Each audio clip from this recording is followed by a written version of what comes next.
Hi, my name is Frank Schaefer, and I am 71 years old. I have grown up in the evangelical community, was part of a family with my father, Francis Schaefer, that essentially helped the Republican Party take over the evangelical movement and vice versa. The excuse being the so-called pro-life movement, which became a litmus test, which then went on and defined the Republican Party, defined the evangelical aspirations of the women and the men who pushed the Republican Party into making abortion the litmus test upon which judges would be confirmed, upon which Donald Trump would be elected, upon which Roe v. Wade would be reversed. And all of that is water under the bridge and history. But my background, my perspective comes from that family experience back in the 1960s, the 1970s. And my parents ran a well-known evangelical ministry called L'Abri Fellowship. I'm talking about that background that I left years ago and have now spent the better part of 40 years pushing back against myself, because I was very instrumental in the rise of my father's ministry, in that I produced and directed 2 large film series, How Should We Then Live?, about history and philosophy, and then Whatever Happened to the Human Race, along with my dad and Dr. Sievert Koop, who became Ronald Reagan Surgeon General. And we made those series into perhaps the most influential film series with book counterparts of that period of history when it came to shaping the future of American evangelicalism. That is my perspective. Every time you hear about right-wing evangelicals under different auspices meeting around the country in Washington, D.C., whatever, Dr. Donald Trump addressing them, whatever is happening, that is all based on the work we did in the 70s and the 80s. And the presidential candidates we knew, like both Presidents Bush, Ronald Reagan, and others that we worked with personally, Dr. Koop and I and my dad and others, shaping the future of the Republican Party.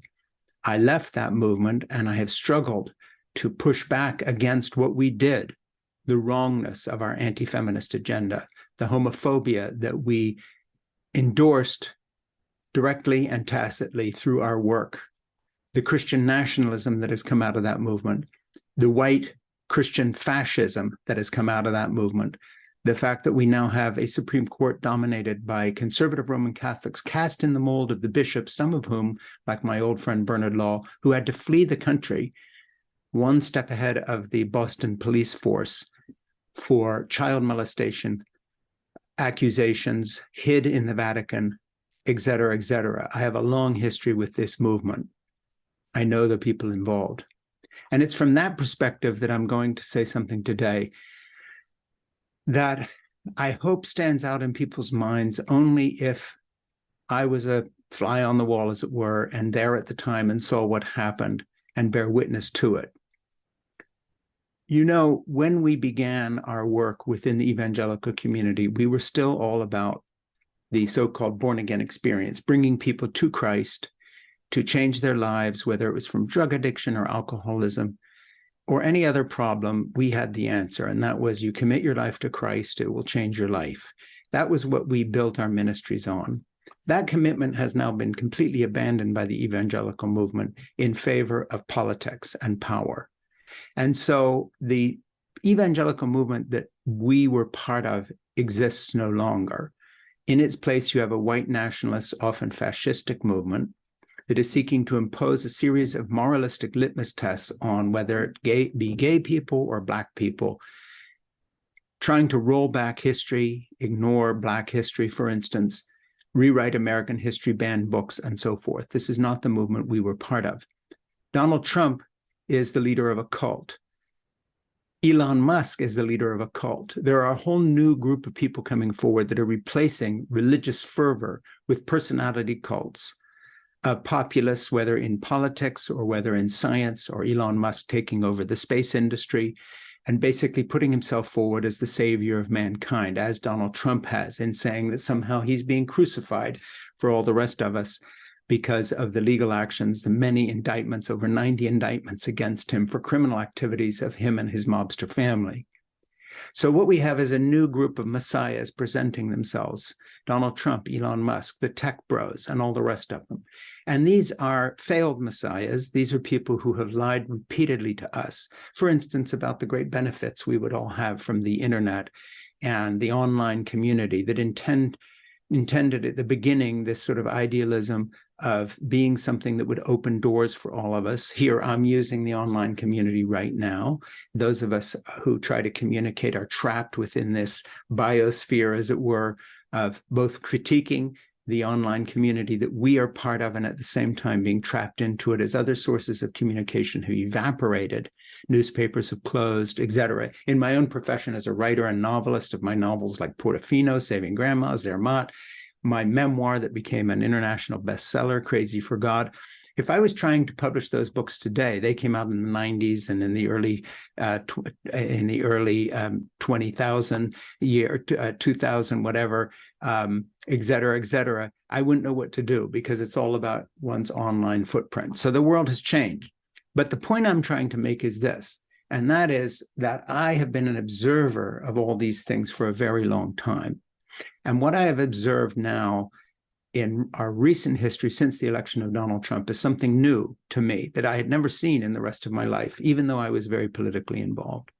And that is that the United States and our democracy, our way of life, is threatened. And it's not threatened simply by the Trump cult or the Elon Musk cult, these kind of hubristic great saviors that present themselves as our leaders.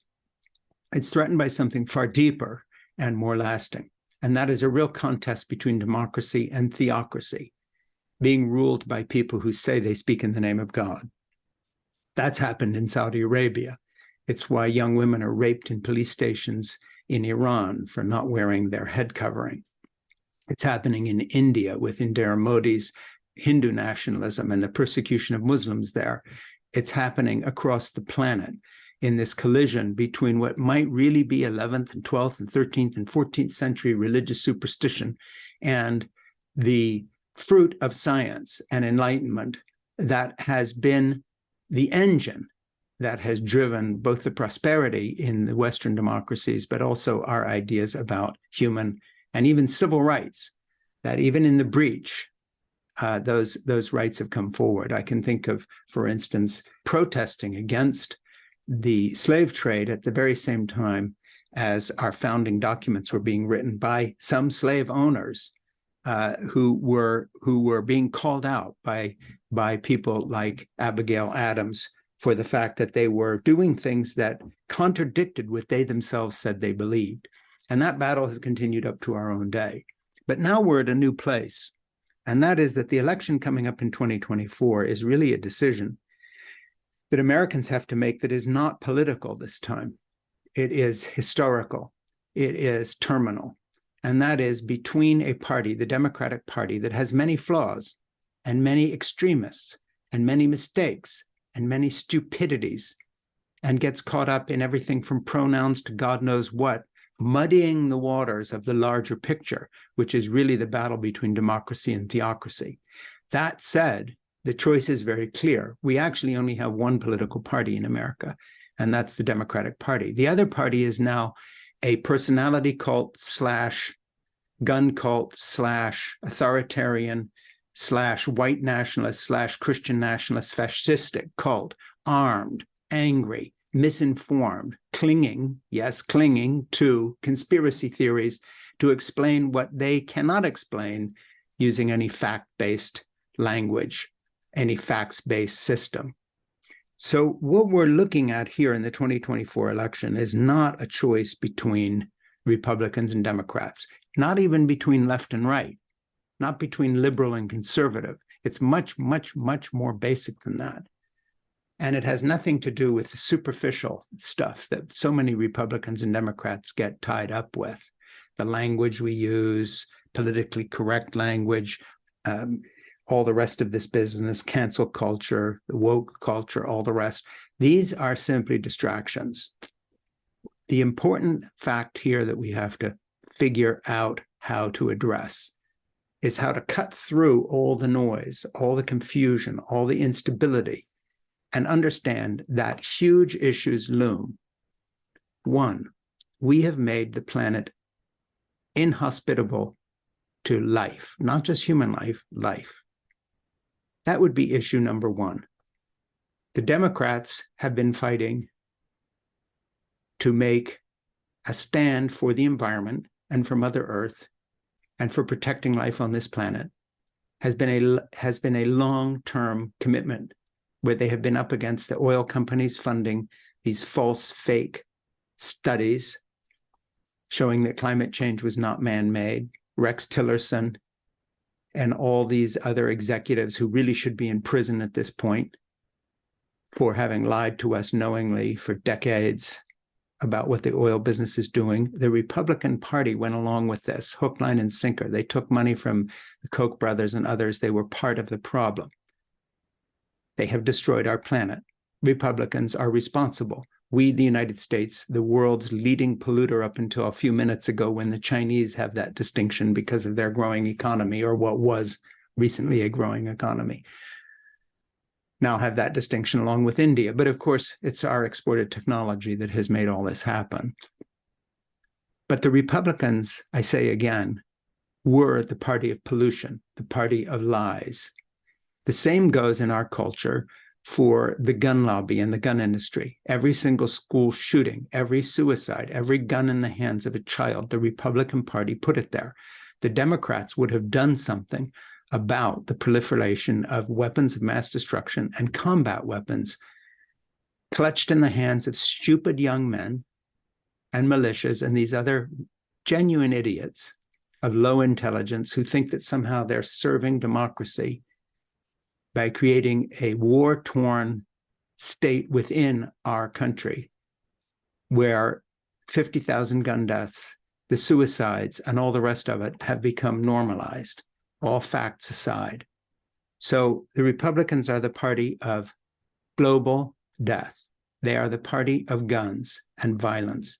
They are also the party that has turned against women, root and branch, and not just the overthrowing of Roe v. Wade, but across the board, the misogyny percolating through right-wing discourse, through right-wing podcasts, through right-wing fanatical anti-women movements is mind-boggling. If that was the only thing going on that we would pin on the right wing, it would be enough to mean that no sane human could ever vote for a candidate in a Republican Party that has been part of this movement. Anti-life on the planet, anti-life on guns, anti-life on women and families. This is the party that limits abortion and yet also fights against any kind of social safety net, any kind of family-friendly safety net, any kind of funding of families. On the other hand, forced to have children with no support to do so. Anti-ecology, pro-gun, anti-women.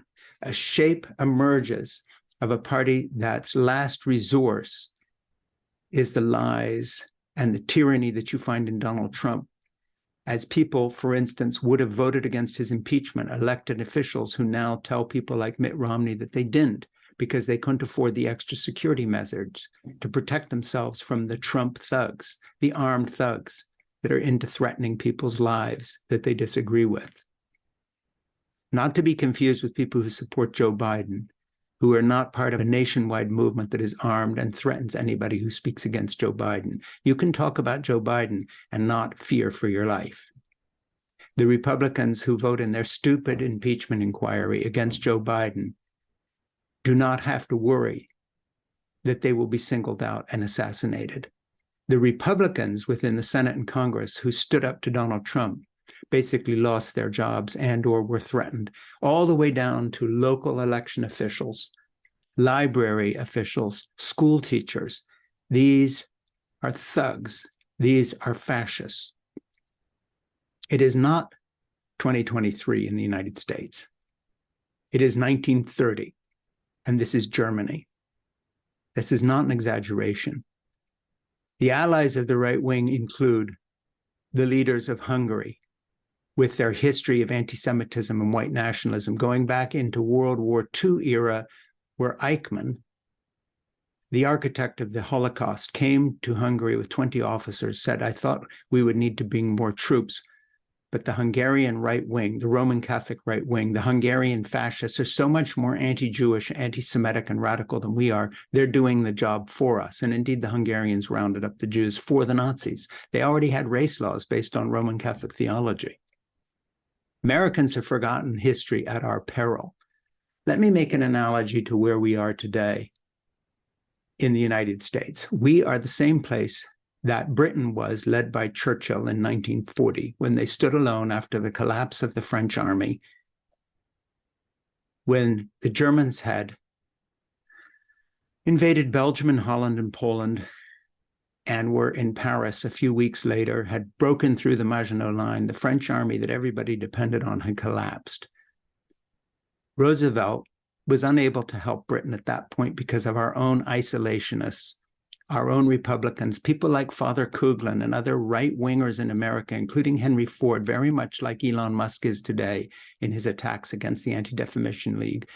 Elon Musk today opening the door to anti-Semitism in America on a huge scale by giving them a platform on his newly revised, destroyed Twitter that has become X, very much taking the place of Henry Ford and Coughlin. The same forces at work again, opening the door to anti-Semitism and fascism in this country, again, with a mighty billionaire industrialist at the helm, a mighty cult figure like Coughlin in the person of Donald Trump. We are back at that moment of history. This is 1930. It's not 2023. Anti-Semitism was on the rise.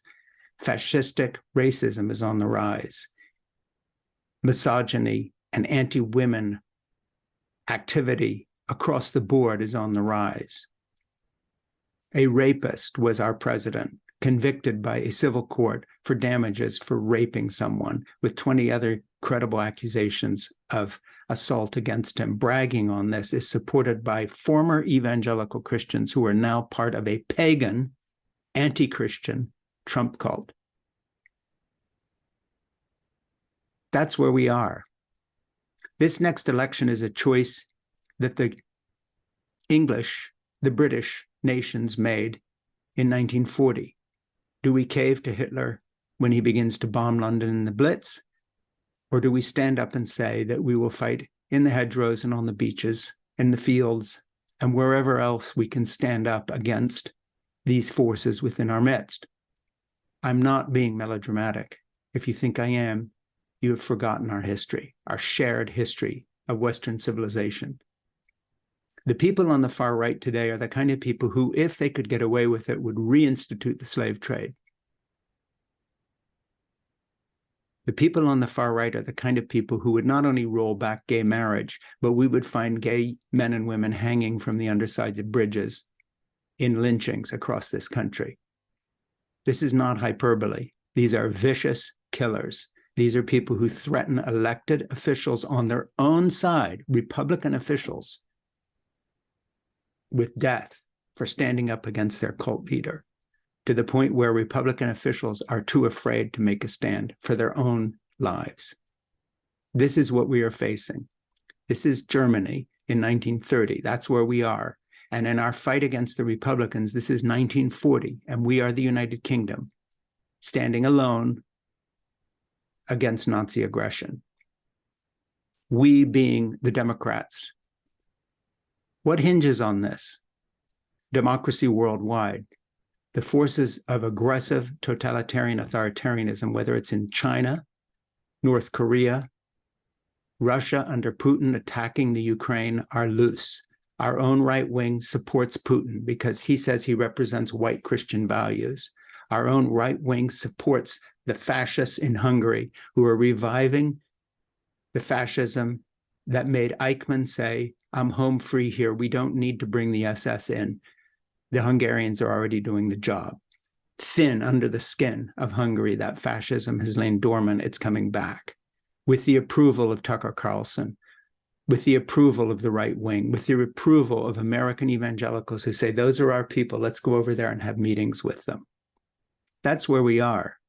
We Democrats are the United Kingdom. This is 1940. Europe has been stormed. France has fallen. We stand alone.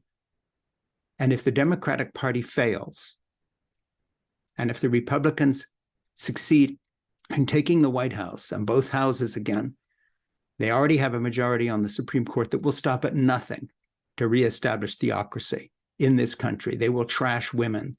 They will trash Black people. They will trash white people who disagree with them. The threats against white people who disagree with the regime will go on. No Republicans will stand up to be counted to defend freedom. We are alone. We, the Democrats, we, the progressives, we are the United Kingdom today. We stand alone. Will we stand? Will we stand up? Will we vote for Democrats across the board and stand against the Republican Party and the darkness of the past that is coming to engulf us, from Hungary to the Hindu nationalism movement of Modi, to Saudi Arabia, to Iran, to the cults of personality of Putin or North Korea. It is the United States alone that has the muscle and the cohesion to stand up for democracy. Global theocratic fascism is our enemy. It has infiltrated the Republican Party and taken it over in the form of a bizarre, horrible personality cult.